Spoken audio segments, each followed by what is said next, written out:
Hello friends, నువ్వు ఇంట్రోవర్ట్వా? సైలెంట్గా ఇంట్లో ఉంటావా? నీ పని నువ్వు చూసుకుంటూ నీ ప్రపంచంలో నువ్వు బతికేస్తావా? నీ రిలేటివ్స్తో కానీ, నీ ఫ్యామిలీస్తో కానీ, నీ నీ వయసులో ఉన్న కుర్రాలతో కానీ, అమ్మాయిలతో కానీ ఎవరితోటి కలవా? ఏదో బతుకుతున్నావంటే బతుకుతున్నావా? యూట్యూబ్లో, ఇన్స్టాగ్రామ్లో, ఫేస్బుక్లో గరి గరి గరికిపాటి గారు ఏదో నువ్వు ఒంటరిగా ఉండు, నీ మట్టుకు నువ్వే ఉండు అంటే అది స్టేటస్ పెట్టుకొని బతికేస్తున్నావా? లేదు, ఎవరో ఇంట్రోవర్ట్ అంటే అంతర్ముఖుడు, తనలో తానే ఉంటాడు, అలా ఉండడమే మంచిది అని అంటూ ఆ భ్రమలో బతికేస్తున్నావా? అయితే నేను చెప్పింది విను. అదొక అందమైన అబద్ధం. అది నేను మోసం చేస్తుంది. ఒక పర్సన్ రోజుకి 15 సిగరెట్లు మందు తాగితే ఎంత అనారోగ్యంగా ఉంటాడో నువ్వు ఇప్పుడు అలాగే ఉన్నావు. ఆడికి నీకు పెద్ద తేడా ఏట్లేదు, అది మాత్రం గుర్తుపెట్టుకో. సోషలైజ్ అవ్వు, బయటికి రా. ఒక్కసారి నువ్వు బయటకు వచ్చి బయట ప్రపంచం చూస్తే, నీ జీవితంలో నువ్వు వెనక్కి తిరిగి చూసుకుంటే నీ జీవితంలో ఎంత కోల్పోయావో నీకే అర్థమవుతాయి. నీ రిలేటివ్స్ని కోల్పోయావు, నీకు సొంత మరదలు ఉంటుంది, ఆ మరదలు నీకు ఇష్టపడుతుంది, దాన్ని కోల్పోయావు. నీ ఫ్యామిలీ మెంబర్స్లో కొంతమంది నీకు కజిన్స్ ఉంటారు, అన్నయ్యలు, తమ్ముళ్ళు, చెల్లెళ్ళు, వాళ్ళని కోల్పోయావు. అసలు వాళ్ళెవరో నీకు తెలియదు, నువ్వెవరో వాళ్ళకి తెలియదు. వాళ్ళు నీతో మాట్లాడడం నువ్వు మాట్లాడలేదు, నువ్వు వాళ్ళతో మాట్లాడడానికి ట్రై చెయ్యవు. ఒంటరి బతుకు అయిపోతాయి, భయపడిపోతావు, ఆ భయంలోనే బతికేస్తావు. కంఫర్ట్ జోన్ నుంచి బయటికి రావు. నా మాట విను. నీ జీవితం ఎంజీ అయిపోవడానికి కారణం ఇదే. నా మాట విను. అలా ఉండడం వల్ల నీకు తెలివితేటలు రావు, నీ బుర్ర అనేది మబ్బు అయిపోద్ది, బయట వాళ్ళతో మాట్లాడలేవు. నీ బ్రెయిన్లోనే నువ్వేదో పెద్ద సూపర్ పవర్ హ్యూమెన్లా ఫీల్ అవుతావు, హ్యూమన్ బీయింగ్లా ఫీల్ అవుతావు. నీ బ్రెయిన్లో నువ్వు సూపర్ పవర్ ఏదో నువ్వు పెద్ద పోటీగాల్లా ఫీల్ అవుతావు, సలాలో ప్రభాస్లో ఫీల్ అవుతావు. కానీ నువ్వు వేరుకులో బతుకుతావు అంతే. నువ్వు బయట ప్రపంచంలో బతకలేవు, మాట్లాడలేవు, ఎవరు ఏదంటే తిరిగి ఏటి అనలేవు, సైలెంట్ అయిపోతావు. నీలో నిన్ను నువ్వే మోసం చేసుకుంటున్నావు. బయటికి రా, సోషలైజ్ అవ్వు. ఇన్స్టాగ్రామ్ రీల్స్, ఫేస్బుక్ రీల్స్ చూడు. నీ పని నువ్వు చూసుకుంటూ బయటికి రా, బయట మనుషులతో మాట్లాడు. నా ఎక్స్పీరియన్స్తో చెప్తున్నాను. నా జీవితం మొండ గుడిసిపోవడానికి కారణం ఇదే, ఒంటరితనం. కష్టం సుఖం చెప్పుకోవడానికి ఎవరు లేరు, ఎవరు కూడా వచ్చేవారు కాదు, రిలేటివ్స్ కానీ ఎవరు. ఇప్పుడు నాకు తెలుస్తుంది నేను ఎందుకు అలా ఉన్నానని. సమంత నాగ చైతన్య సినిమా ఒకటి వచ్చింది, అది సినిమా నాకు గుర్తులేదు, కానీ సమంత నాగ చైతన్యాన్ని సిన్సియర్గా అంటే సీక్రెట్గా లవ్ చేస్తుందన్నమాట. ఆ సినిమా పేరు ఏంటో గుర్తుంటే చెప్పండి.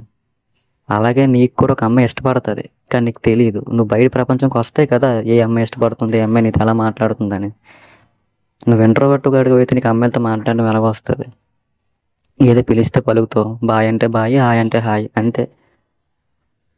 కాకపోతే తర్వాత తనకి పెళ్ళి అయిపోయి పిల్లలు పుట్టిన తర్వాత నువ్వు అంటే నాకు ఇష్టం, ఒకప్పుడు ఇష్టం ఉండేది, ఇప్పటికీ ఇష్టమే, నువ్వు నాతో మాట్లాడితే బాగుండు అన్నప్పుడు నీ గుండె బద్దలైపోద్ది. నా కోసం కూడా ఒక అమ్మాయి ఉందని అనుకుంటావు. నీ గుండె అప్పుడు బద్దలైపోయిన తర్వాత ఏడ్ చేస్తావు. ఏదైనా చేయగలవా? అప్పటికి నీ గుండె కింద 20 సంవత్సరాలు, 27, 25 దాకా వచ్చేస్తాయి.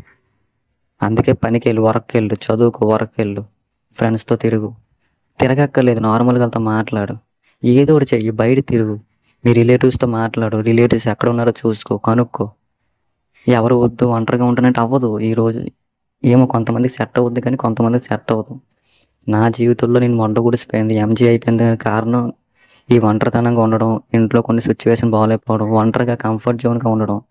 నా వయసులో ఉన్న 4 కుర్రాలు, 5 కుర్రాలు అక్కడ ఉంటే అక్కడికి వెళ్ళలేకపోవడం, మాట్లాడలేకపోవడం, వాళ్ళు నాకు ఇబ్బంది పెట్టడం, అంటే బుల్లింగ్ చేస్తారు కదా, ఇబ్బంది పెట్టడం, ఇలాగా ఈ రకంగా నేను ఒంటరిగా ఉన్నాను. నా జీవితం కొంచెం మరీ మబ్బుగాల్లో ఉంటాను, అంటే అంధకారంలో చిక్కిపోయి చీకట్లో బంధించి పడ్డాను.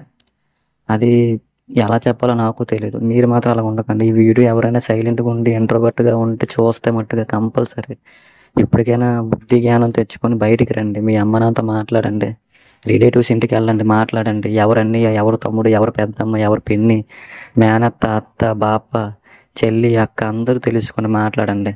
ముఖ్యంగా మీ మరదలతో మాట్లాడండి, ఎప్పుడు మిస్ అవ్వకండి. మీ మరదలతో మాట్లాడితే ఒక అమ్మాయితో ఎలా మాట్లాడో తెలుస్తుంది. సరసాలు ఆడక్కర్లేదు, కానీ మామూలు మాట్లాడండి, లవ్ గురించి, దేని గురించి. కొంచెం పెద్ద అయిన తర్వాత మీకే అర్థమవుద్ది ఎందుకు చెప్పాను. ఇప్పటికీ 25 సంవత్సరాలు ఇంట్లో ఉంటాను, నేను ఇంట్రోవర్ట్ అని స్టేటస్ పెట్టుకుంటాననేది మీకు ఇష్టం.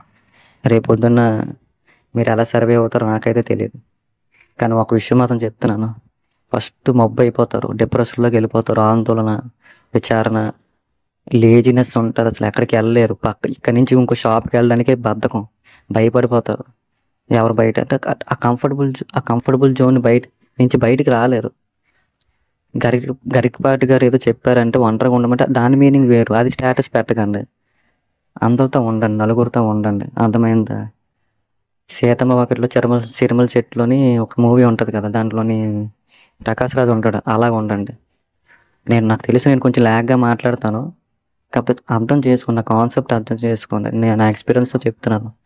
ఇంతకుముందు ఒక వీడియోలో చెప్పాను, ఇప్పుడు వీడియోలో చెప్తున్నాను. చూసుకోండి, తర్వాత మీ ఇష్టం.